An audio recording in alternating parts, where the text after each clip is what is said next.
Okay, the next section will be State Senate. And we have a candidate for Senate District 19. I move to nominate Courtney for State Senate District 19. Oh, does somebody want to second that? I'll second that. Okay. I'm going to stay here in the interest of time, just in this seat, and address you. I want to keep it brief because we are running up on time, but I am passionate about this race, and as much as I enjoy our fight for ballot access, with that ballot access, we need to actually start getting elected, and I pledge to try my darndest to actually get elected to an office. So I would definitely love your support. Any questions? Open it up to questions. Anybody have questions for Courtney? Okay, so in favor of none of the above. Anybody none of the above? Great. Moving on. So we've got, now moving on to State House of Representatives. House District 8, Jared Paul Stratton. I nominate Jared Paul Stratton. Any seconds? Okay, Jared, 5 minutes. If you do less than 5 minutes, we'll really like you extra, just because we're running out of time. I will try to keep it very, very brief. I filed in the last hour to make sure that there was at least 2 choices for people. I'm a shy person. I don't have a lot of money to run. I wanted to make sure that people had the option when they got the ballot box. Is this close enough? I think we can hear you. I don't have a specific platform other than the Libertarian Party's platform. And in the interest of keeping things brief, I'll just go ahead and see if there's any questions. Please let there not be. Any questions for Jared? Question. Kenny. And you know, I feel your pain because I'm in the same. I'm going to have to address everybody in a second, and I have not a lot of experience. But what would be one priority here in the state that you feel deserves your attention as a legislator?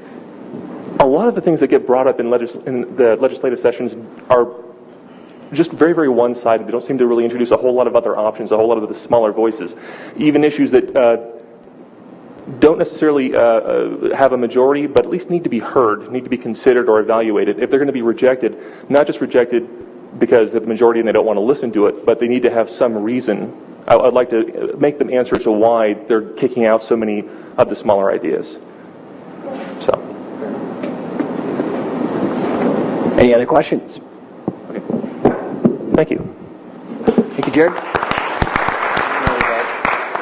So anybody for none of the above in this race? Going once, going twice. Good. Okay, moving on. Okay, for the race of House District 16, I nominate Kevin Bryan.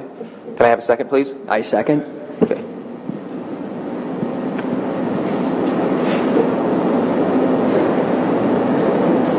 Hello, my name is Kevin. I'm running for House District 16. My main goals will be, I want to get the government out of our private lives as much as possible. I don't feel we need the state regulating massage parlors or hair braiding, and I would like to end the state's monopoly on alcohol sales, and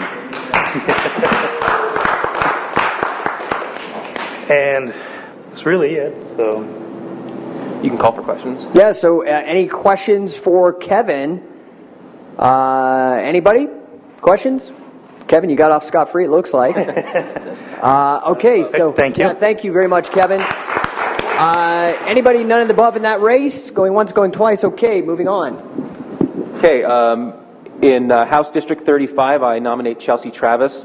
Can I have a second? Second. Okay. Is anybody here to, or is Chelsea or anybody to speak on Chelsea's behalf?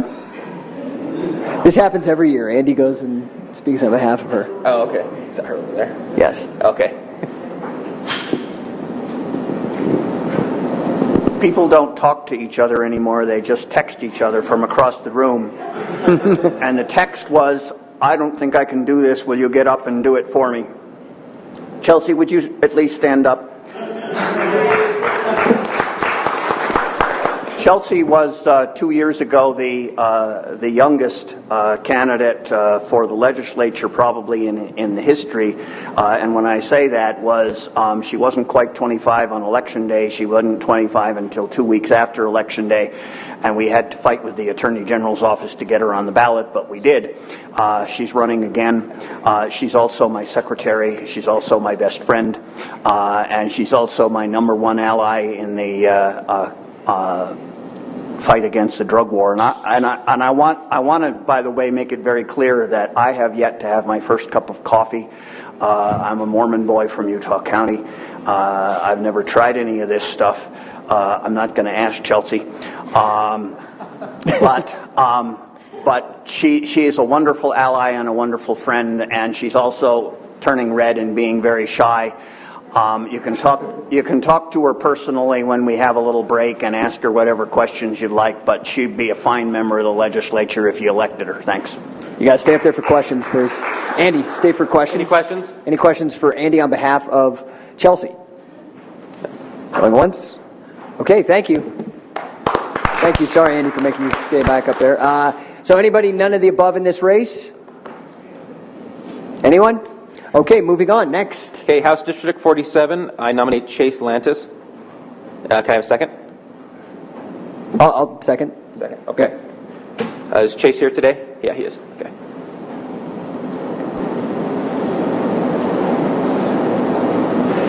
Hello, everyone. I'm Chase Lantis. My biggest personal complaint is the government's fingers into personal business. I'm sure some who are involved in that understand that. That's my biggest gripe.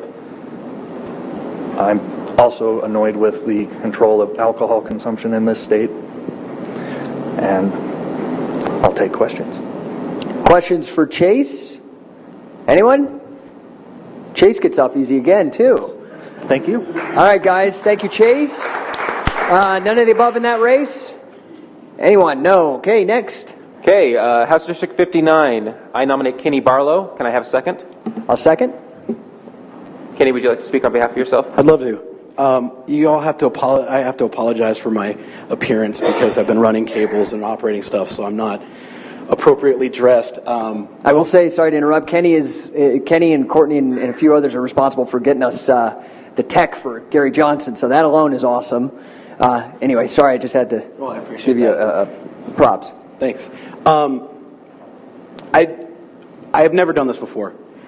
I'm a political science student. I graduate next Friday from UVU.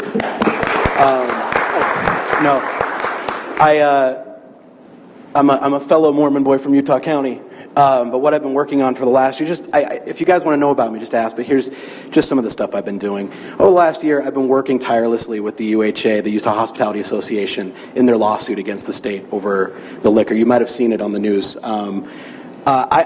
I too find it ridiculous that laws are being passed without consideration of facts. So much so that because of a meeting we had with Representative Wilcox, he had to draft legislation that said any new liquor legislation had to actually go through, it had to be vetted through a clearinghouse for DUI statistics. The fact that they weren't doing that in the first place frustrates me.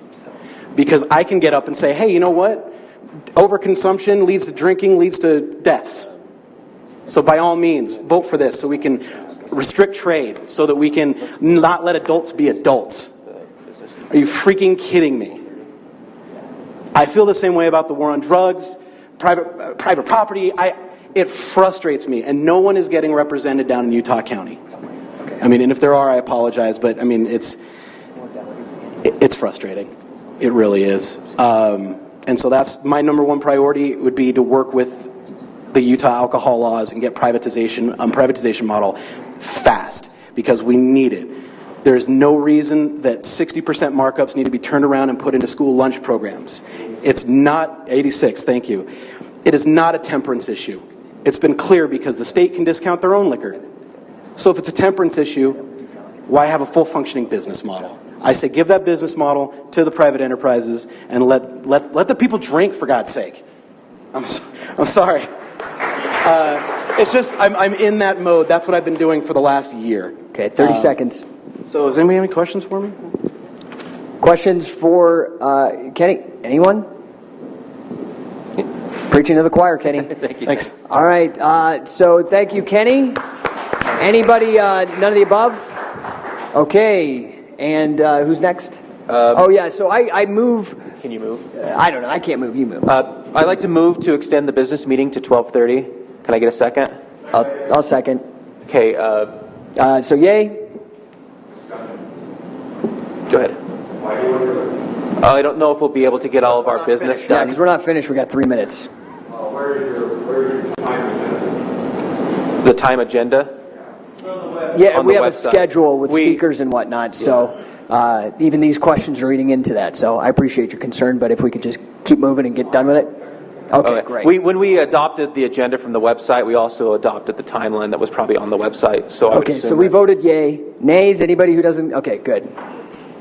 Nay. Okay, great. So that fails, or it carries. Let's keep moving to 12:30. Let's go to the next candidate. Okay, for House District 72, I nominate Barry Evans Short. Can I have a second, please? Yeah, I'll second. Would Barry like Can to I speak? say, as he's walking up, thanks, Barry, for coming all the way up from Cedar City. We really appreciate it. Thank you, Andy.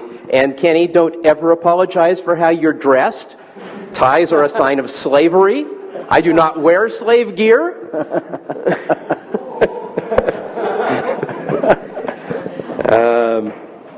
If you want a revolution, there's nothing like your own. Libertarianism is not a political philosophy. It's something that happens up here and in here. You're not a candidate, you're an evangelist, or I guess in Utah you're a missionary. Get out there and sell it. Let people know we can be free. We don't need people to tell us what to do. But when I'm talking to people, I like to talk about practical things. You know, we've talked a little bit about cannabis, we've talked about alcohol, and I talk about those a lot when I'm talking to people in Iron County. But I don't talk about it from the standpoint of, well, we ought to do this because we ought to be able to make their own choices. Let's talk about it economically. Let's talk about cannabis. Cannabis is the most valuable cash crop that's grown in Iron County. By about 10 times. And every summer, uniformed federal agents come into the county, seize the most valuable cash crop, and take it and destroy it. Now, if it was any crop other than cannabis, those people would be lined up with guns. But they're not. Well, you know, if we had cannabis or even industrial hemp legalization in Utah, it would be the best possible thing that could happen to Iron County. The stuff grows like crazy with virtually no water, and water's the biggest problem in southern Utah by far. We're talking about something that would be enormously vital to the economic future of Iron County. Forget about whether you use it or not. Sell it to people outside the state. I don't care. But our guys who are down there are farmers who are struggling. They'd have the best cash crop they've ever had in their lives. More money than they could imagine. The other thing I like to talk about is the DABC. 30 seconds. The DABC, collectively, and the legislature and the rules they give them, don't have the business expertise to run a hot dog cart. That's the problem here. They lose money, they're terrible. Well, could I have an extra minute? I just want to tell one little story about something that's happening with the DABC in Iron County right now. It'll just cut into your questions. That's okay. Cedar City is about to get Utah's third winery. The Iron Gate Winery is getting ready to open in June. They went to the DABC to get permission, the proper license so that they could have tastings and sell their wine to people who come for tastings. And the DABC said, yep, fine, no problem. They looked at all their plans they had, they approved it. Went to the City Council. City Council said, great, we love that. So they started work on their winery and tasting room. And they've got it, they had it about 2/3 of the way done. And suddenly the DABC said, oh, I'm sorry, you can't have that license. You're 18 inches too close to the Episcopal Church. Because the law says you have to be X number of distance away from any school or church. Now, the Episcopal Church doesn't care. They're happy to have the winery nearby. It's not the government's business to be offended on the part of people who aren't offended. Okay, so I'm going to ask if we can move to questions just in the... Absolutely. Any questions? Any questions for Barry? Barry, you did it. Oh, we've got one in the back. Is it not true that Iron County is the same latitude as both the Emerald Triangle, has the same climate as both the Emerald Triangle and the Indian Kush Valley, Afghanistan, and marijuana? Oh, interesting. Marijuana cultivation. Well, all I can Wait, say Barry, is the Barry, degree can you to which repeat- it grows wait, in sorry. Iron County suggests that's probably true to me, because it seems to be great. Barry, can you repeat what he said, because he didn't have a microphone? Sure. He was asking about whether it was at the same elevation and the similar climate to the areas in India where marijuana apparently originated and all. And all I can tell you is it seems to grow like weed. It was also, interestingly, that section of Utah was originally Utah's area for viticulture, for wine grapes. When Brigham Young sent the people down there to grow, down around Tokerville, a little bit south of Iron County, was the center of wine growth, when he said that it was okay for Mormons to drink wine, but they should only drink wine that's grown by Mormons. There it is. Yeah, Aaron. Exactly. Is there a microphone? Yeah, can we get a microphone? If you want to give him a microphone, please. Thank you.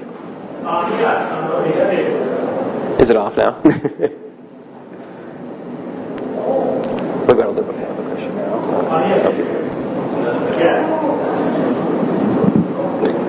Is it dead now? Is it talking now? Oh, there we go. As you did talk about industrial hemp, would you compromise on, at least at first, it's a stepping stone, varieties of low THC levels? Excuse me? I said, as a stepping stone, would you compromise on varieties of hemp of low THC levels? I think any progress would be good progress. Certainly there. Just as a side thing, one of the things that kind of pushed me in this direction was that I did run 2 years ago, and I was absolutely astonished by the number of people who asked me if I would support medical marijuana. I was blown away. I did not expect that to be an issue to even come up in southern Utah, and people kept asking, would you support medical marijuana, including a number of doctors from the hospital in town who called me, urging me to stand in favor of that. So I don't know entirely what's going on in Iron County, but there's certainly some movements in directions that I would never have expected, and I'm glad to see them. Okay, time, guys. Thank you, Barry. So none of the above? Anybody for none of the above? Okay, great. So